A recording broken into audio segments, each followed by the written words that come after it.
Fumer dans des endroits publics est un acte presque banal dans la plupart des pays africains, malgré le danger que représente le tabac.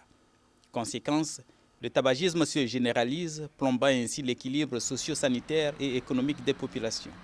Les revenus des familles, souvent, comme je l'ai dit, sont détournés dans la consommation de cigarettes.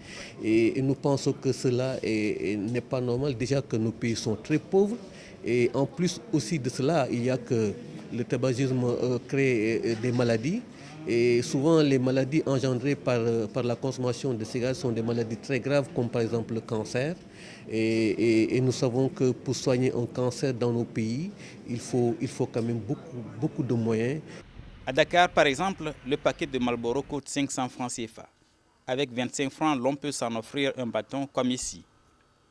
Cette vente en détail accroît l'accès plus ou moins facile au tabac et aggrave le phénomène du tabagisme parmi les jeunes. J'avais un ami, il s'appelait Moussa.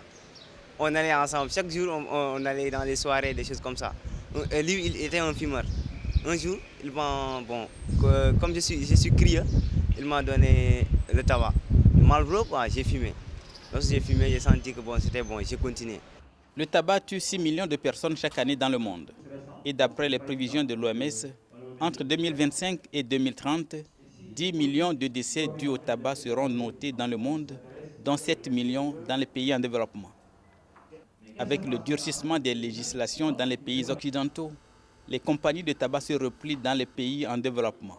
La CEDEAO, un ensemble de 15 pays ouest-africains, veut aller vers une fiscalité optimale et harmonisée sur les produits du tabac afin de dissuader les consommateurs.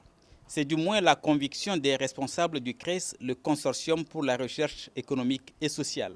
Ce projet vise l'adoption d'une législation qui permet d'augmenter de façon significative et dans la durée le prix du tabac de manière à faire reculer sa consommation. Nous avons élaboré un projet de loi.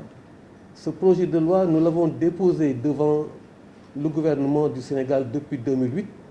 Et depuis 2008, ce projet de loi est dans les tiroirs.